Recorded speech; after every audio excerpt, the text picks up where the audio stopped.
నమో వెంకటేశాయ. Tirumala tickets book చేసుకోకుండా డైరెక్ట్‌గా వెళ్ళి టికెట్స్ తీసుకొని దర్శనం చేసుకున్నాము. ఎలా, ఏంటి, ఎక్కడ అనే డీటెయిల్స్ అవి తెలుసుకోవాలంటే ఈ వీడియోని స్కిప్ చేయకుండా లాస్ట్ వరకు చూడండి. అండ్ ఈ ఛానల్‌కి సబ్స్క్రైబ్ చేసుకోవడం మర్చిపోకండి. బెల్ ఐకాన్ క్లిక్ చేస్తే ఛానల్‌లో వీడియో పెట్టినప్పుడల్లా నోటిఫికేషన్ వస్తుంది. సో వీడియోలోకి వెళ్ళిపోతే తిరుపతి ప్లాన్ అప్పటికప్పుడు డిసైడ్ అయ్యామన్నమాట. తిరుమల నడక మార్గం ద్వారా వెళ్దాం అనుకున్నాం. So Hyderabad to Tirupati Vande Bharat book చేసుకున్నాము. సో ఆ డీటెయిల్స్ అన్నీ ఎలా బుక్ చేసుకున్నాము, ఎంత టైం పడుతుంది అన్నీ సెపరేట్ వీడియో చేశాను. ఆ వీడియో లింక్ డిస్క్రిప్షన్లో ఇస్తాను, వెళ్ళి చూసేయండి. తిరుపతిలో దిగిన తర్వాత టోకెన్స్ అనేవి మనకి ఒక్కొక్క ప్లేస్లో వేస్తూ ఉంటారనమాట. సో ఆ టైమింగ్స్ అనేవి మంత్కి మారుతూ ఉంటాయి. మేము శ్రీదేవి భూదేవి కాంప్లెక్స్లో అరౌండ్ 7:30కి వెళ్తే మాకు ఏ రష్ లేకుండా డైరెక్ట్ టికెట్స్ దొరికేసాయి అనమాట నడక మార్గం ద్వారా. సో అవి తీసుకుంటే నడిచి వెళ్ళొచ్చు, ఆర్ నడవలేని వాళ్ళు డైరెక్ట్ తిరుమల బస్లో వెళ్ళొచ్చు అనమాట దర్శనానికి. ముందు రోజు తీసుకున్న టోకెన్లో నెక్స్ట్ డే మార్నింగ్ 6 AM దర్శనం టైమింగ్ అనేది మాకు ఇచ్చారు. మీ ఆధార్ కార్డ్ కంపల్సరీ కావాలి అండ్ వాళ్ళు మీ బయోమెట్రిక్స్ కూడా తీసుకుంటారనమాట టికెట్ ఇచ్చేటప్పుడు. So next day early morning around 4 o'clockకి మేము తిరుపతి బస్ స్టేషన్ నుంచి స్టార్ట్ అయిపోయామన్నమాట. మదనపల్లి బస్ ఎక్కితే శ్రీనివాస మంగాపురంలో దింపుతారు, కరెక్ట్గా శ్రీనివాస మంగాపురం గుడి ఎదురుగుండా. సో ఎలాగో అక్కడ దిగాం కాబట్టి దర్శనం చేసుకుని వెళ్దాము అనుకున్నాం. మేము వెళ్ళే టైంకి కరెక్ట్గా అక్కడ బ్రహ్మోత్సవాలు జరుగుతున్నాయన్నమాట. అప్పుడే స్వామివారి ఊరేగింపు వస్తే మేము దర్శనం చేసుకొని హారతి తీసుకొని లోపల మళ్ళీ గర్భగుడిలోకి దర్శనానికి వెళ్ళాము. ఫ్రీ దర్శనం ఉంటుంది, టోకెన్ తీసుకుని దర్శనం చేసుకోవాలనుకునే వాళ్ళు అర్చన కూడా చేస్తారు. సో మనం టికెట్ తీసుకొని చేసుకోవచ్చు అన్నమాట. బ్రహ్మోత్సవాలు కాబట్టి గుడంతా చాలా అందంగా డెకరేట్ చేశారనమాట పూలతో. అదంతా అసలు లైవ్లో చూస్తుంటే చాలా చాలా బాగుంది. ఈవినింగ్స్ ఇంకా బాగుంటాయి అన్నమాట. మొత్తము లైటింగ్స్ అవి పెట్టి చాలా చాలా అందంగా తయారు చేశారు. తిరుమల దర్శనానికి వచ్చినప్పుడు శ్రీనివాస మంగాపురంలో కళ్యాణ వెంకటేశ్వర స్వామిని దర్శించుకోకుండా వెళ్ళకండి, చాలా చాలా అందంగా ఉంటారనమాట. గుడి బయట నుంచి ఆటో స్టాండ్ వరకు ఒక 1 kilometers నడిస్తే మనకి ఆటోస్ ఉంటాయి, డైరెక్ట్గా శ్రీవారి మెట్లు దగ్గర దింపుతారనమాట. యాక్చువల్గా డైరెక్ట్ రూట్ ఉండేది, అప్పుడు పర్ పర్సన్ 30 rupeesకి తీసుకెళ్ళిపోయేవాళ్ళు. కానీ అక్కడ కన్స్ట్రక్షన్ జరుగుతుందని చెప్పి పర్ పర్సన్ 50 rupees ఛార్జ్ చేశారనమాట. డైరెక్ట్ శ్రీవారి మెట్ల దగ్గర దింపారు. చూసారు కదా, మెట్ల స్టార్టింగ్లో కొబ్బరికాయ కొట్టి అందరు కర్పూరం వెలిగించి పసుపు కుంకుమ అది పెట్టి స్టార్ట్ చేస్తారు.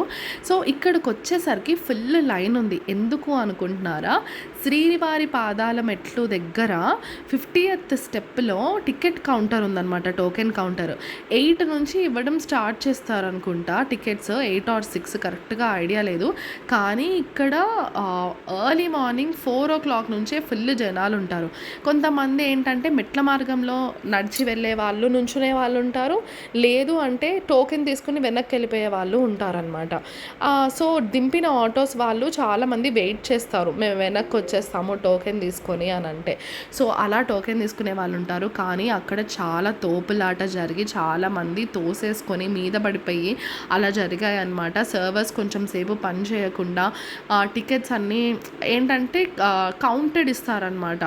5,000 టోకెన్స్ ఒక దగ్గర, 2,000 టోకెన్స్ అలా ఇస్తారనమాట. Overall per day around 15,000 tokens అలా రిలీజ్ చేస్తారు దర్శనానికి. సో ఒక్కొక్క దగ్గర ముందు రోజేమో శ్రీదేవి భూదేవి కాంప్లెక్స్, విష్ణు నివాసము వీటి దగ్గర ఇస్తారు కదా. ఆ రోజు మెట్ల మార్గం ద్వారా నడిచి వెళ్ళే వాళ్ళకి అలిపిరి మెట్ల మార్గం దగ్గర ఇస్తారు, శ్రీవారి మెట్ల దగ్గర కూడా ఇస్తారనమాట. సో ఆ డీటెయిల్స్ అన్నీ ఎక్కడ ఇస్తారు ఏంటి అనేది నేను క్లియర్గా ఇంకో వీడియో చేశాను, ఆ వీడియో డిస్క్రిప్షన్లో పెడతాను, మిస్ అవ్వకుండా చూసేయండి. మేము ముందు రోజు టోకెన్ తీసుకున్నాం కాబట్టి ఈ లైన్లో మేము నుంచోకుండా డైరెక్ట్గా మెట్లు ఎక్కడం స్టార్ట్ చేసేసామన్నమాట. చిన్న పెద్ద భేదం లేకుండా ప్రతి ఒక్కళ్ళు మెట్లు ఎక్కుతున్నారు.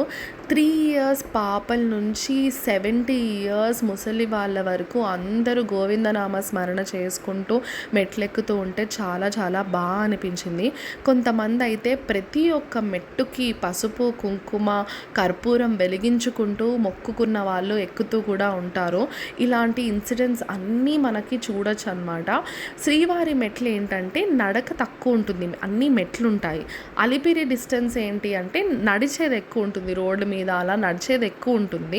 అండ్ అలిపిరి మార్గంలో ఎక్కువ షాప్స్ ఉంటాయన్నమాట. వాటర్ బాటిల్స్ కానీ టిఫిన్స్ కానీ అన్నీ దొరుకుతాయి.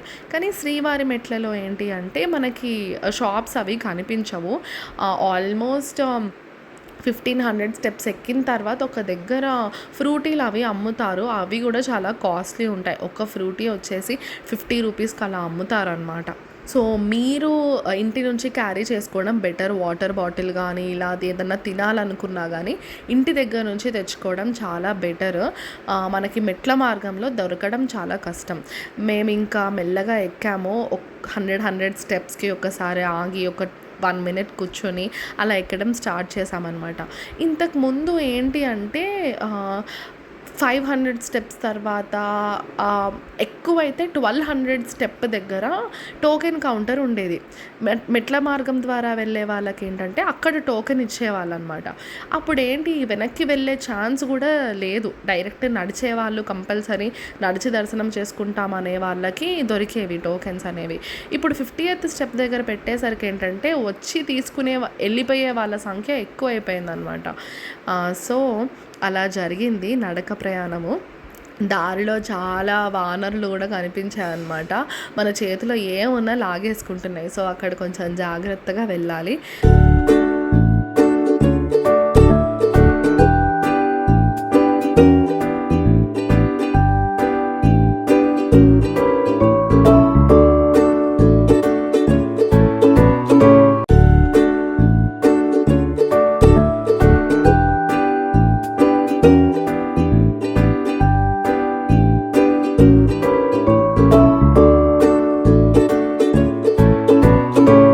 ఇందాక చెప్పాను కదా 1200th స్టెప్ దగ్గర మనకి టోకెన్ కౌంటర్స్ అనేవి ఉండేవని. చూసారు కదా, ఇన్ని డిఫరెంట్ క్యాబిన్స్ లాగా చేశారు క్యూ లైన్స్ కోసము. డిఫరెంట్ కంపార్ట్మెంట్స్ లాగా. సో ఇలా క్యూ లైన్స్ చేసి టోకెన్స్ ఇచ్చేవాళ్ళు అనమాట. సో చూసారు కదా, ఆ కింద నుంచి అదంతా నడుచుకుంటూ వచ్చాము. అదంతా బ్లూ కలర్లో కనిపించేదన్నీ మెట్ల మార్గం అనమాట. కొండ మొత్తం నడుచుకుంటూ వచ్చాం. సో ఆల్మోస్ట్ 1500 స్టెప్ దగ్గర మనకు అక్కడ కనిపించాయి అనమాట ఫ్రూటీలు అవన్నీ. ఇంకేం తీసుకోలేదు, ఎందుకంటే అక్కడ చాలా కాస్ట్లీ ఉన్నాయి. ప్లస్ ఎలాగో ఇంకా పైకి ఎక్కేస్తాం, ఇంకా కొన్ని మెట్లే ఉన్నాయి అనే మోటివేషన్ ఎక్కువ ఉండిపోయింది. మొత్తం 2388 స్టెప్స్ అనమాట. అసలు 1.5 hour పడుతుంది యాక్టివ్గా ఎక్కే వాళ్ళకి. కొంచెం ఇంకా రెస్ట్ తీసుకుంటూ ఎక్కే వాళ్ళకి 2 hours పడుతుంది అనమాట. సో మనకి మార్నింగ్ మేము ఏ టైంకి స్టార్ట్ చేసామంటే అరౌండ్ 7:30-8కి స్టార్ట్ చేసాము. 9:30-10 మధ్యలో ఎక్కేసామన్నమాట. శ్రీవారి మెట్లు అనేవి కంప్లీట్ అయిపోయింది.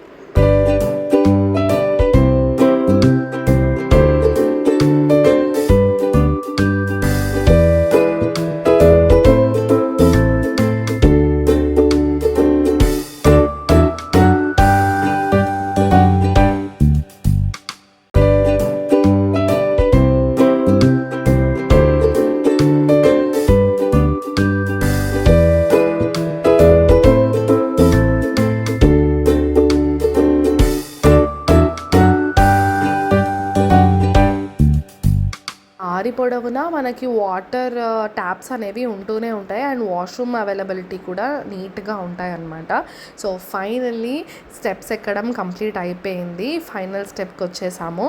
2388th step. ఇక్కడ మళ్ళీ కొబ్బరికాయ కొట్టుకొని కర్పూరం వెలిగించుకునే వాళ్ళు ఇక్కడ దండం పెట్టుకొని ఇంకా పైకి వచ్చేస్తారనమాట. మనకి బయటకు వచ్చిన అంటే కొండ మీద బయటకు వచ్చేసిన అంటే మనకి అక్కడ స్టాల్స్ అవైలబుల్ ఉంటాయి. టీ, మజ్జిగ, బాదం బాదం మిల్క్ ఇవన్నీ షాప్స్ అవైలబుల్ ఉంటాయన్నమాట.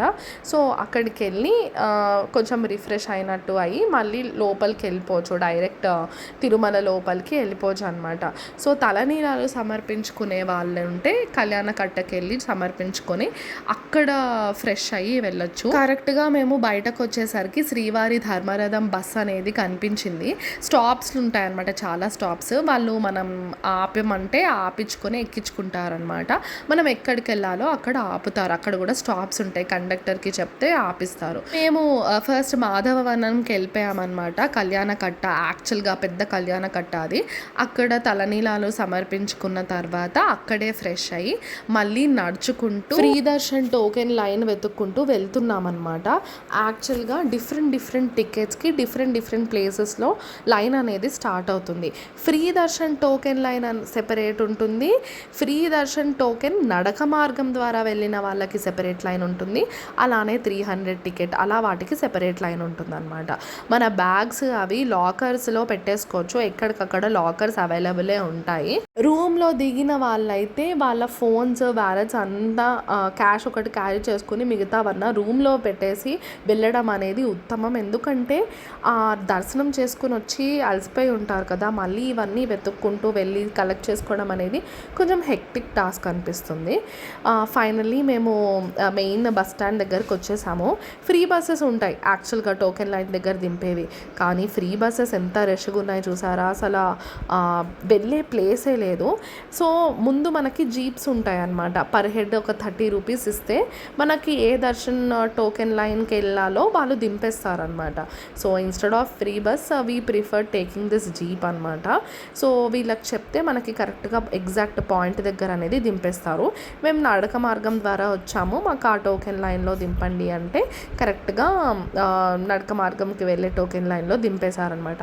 మేమేమనుకున్నామంటే యాక్చువల్గా నడిచి వెళ్ళే వాళ్ళకే సెపరేట్ లైన్ ఏమో అనుకున్నాము, కానీ కాదు. లైక్ నడిచి వెళ్ళే వాళ్ళకి అండ్ బస్సెస్లో కూడా వెళ్ళొచ్చు అని చెప్పాను కదా, ఆ టోకెన్ తీసుకుంటే వాళ్ళకు కూడా సేమ్ లైన్ అనమాట. దాంతో ఏమైపోయిందంటే ఫుల్ రష్. స్టార్టింగ్లో అసలు అంత రష్ లేదు, వెళ్ళిపోవచ్చు తొందరగా దర్శనం అయిపోతుంది అని అనుకున్నాము.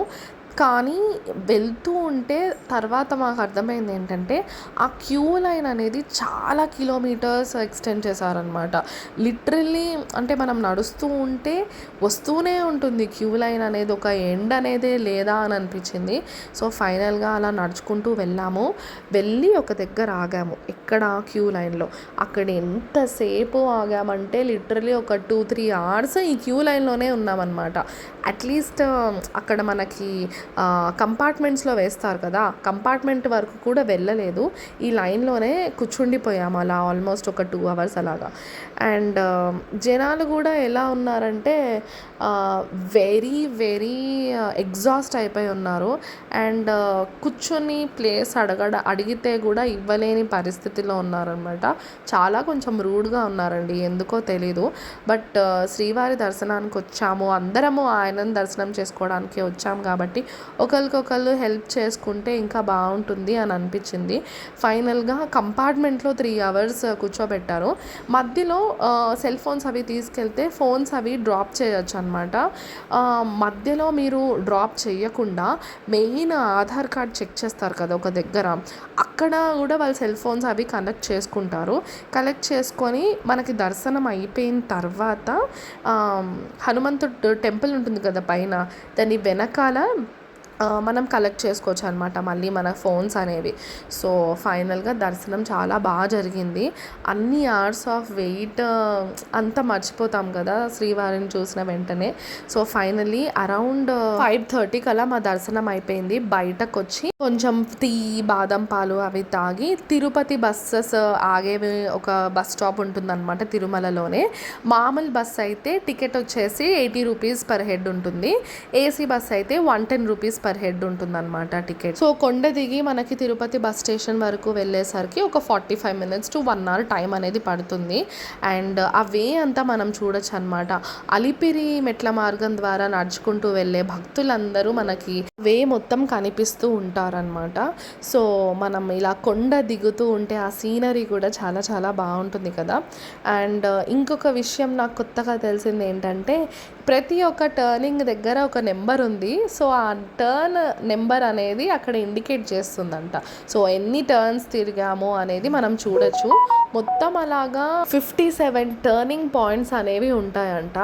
సో, అలా కొండ టర్నింగ్స్ అవి దిగుతూ మనం సన్సెట్ అనేది ఎక్స్పీరియన్స్ చేయొచ్చనమాట. చాలా చాలా బావుంటుంది వ్యూ. తిరుపతి సిటీ వ్యూ అంతా మనం చూడొచ్చు. సో, నైట్ టైంలో చాలా చాలా బావుంటుంది. సో, మీ తిరుమల దర్శనానికి వెళ్ళినప్పుడు ఈ ఇన్ఫర్మేషన్ అంతా మీకు హెల్ప్ అవుతుంది అని అనుకుంటున్నాను. అండ్ తిరుమల రిలేటెడ్ వీడియోస్ అన్నీ ఒక ప్లేలిస్ట్‌లో చేసి పెట్టామన్నమాట. ఆ లింక్ కూడా నేను మీకు డిస్క్రిప్షన్‌లో ప్రొవైడ్ చేస్తాను.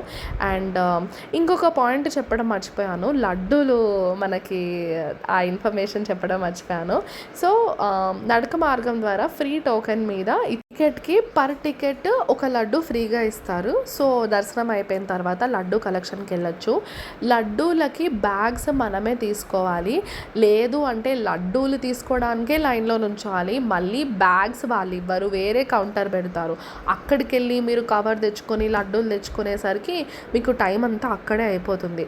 సో, మీరు సొంతంగా కవర్స్ అనేవి బ్యాగ్లో పెట్టుకోండి. సో దట్ లడ్డూలు తీసుకునే దగ్గర మీకు కొంచెం టైం అనేది కలిసి వస్తుంది.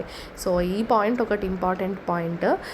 సో, మీ తిరుపతి దర్శనం ఎలా జరిగింది కమెంట్ సెక్షన్లో మెన్షన్ చేయండి. అండ్ ఎప్పుడు వెళ్తున్నారో కూడా కమెంట్ సెక్షన్లో మెన్షన్ చేయండి. నేను డీటెయిల్స్ అన్ని డిస్క్రిప్షన్లో నీట్గా పెడతాను. ఆ వీడియోస్ కూడా వెళ్ళి చూసేయండి. తిరుమల దర్శనం తర్వాత చుట్టుపక్కల చాలా అద్భుతమైన ప్లేసెస్ ఉన్నాయి దర్శనం చేసుకునేవి. మీకు తెలిసే ఉంటుంది కదా, జాపాలి, ఆకాశగంగా ఇలాంటి ప్లేసెస్ అన్నీ. ఆ డీటెయిల్స్ కూడా ఎలా వెళ్ళొచ్చు ఏంటి, ఒకవేళ మీరు ఓన్ ట్రాన్స్పోర్ట్ మీద వెళ్తే ఎలా వెళ్ళొచ్చు, అయిన జీప్స్ ఉంటాయి, వాళ్ళు కూడా ప్యాకేజెస్ అలా తీసుకొని తిప్పుతారనమాట. అక్కడ వాళ్ళ త్రూ వెళ్తే ఎలా వెళ్ళొచ్చు అన్నీ డీటెయిల్డ్గా వేరే వీడియోలో ఉన్నాయి. ఆ డీటెయిల్స్ కూడా నేను డిస్క్రిప్షన్లో లింక్ ప్రొవైడ్ చేస్తాను, వెళ్ళి చూసేయండి. ఈ వీడియో కనుక మీకు నచ్చినట్టయితే లైక్ చేయండి, షేర్ చేయండి, సబ్స్క్రైబ్ చేసుకోవడం మాత్రం మర్చిపోకండి. ఓం నమో వెంకటేశాయ. Thank you for watching and supporting us. Bye bye.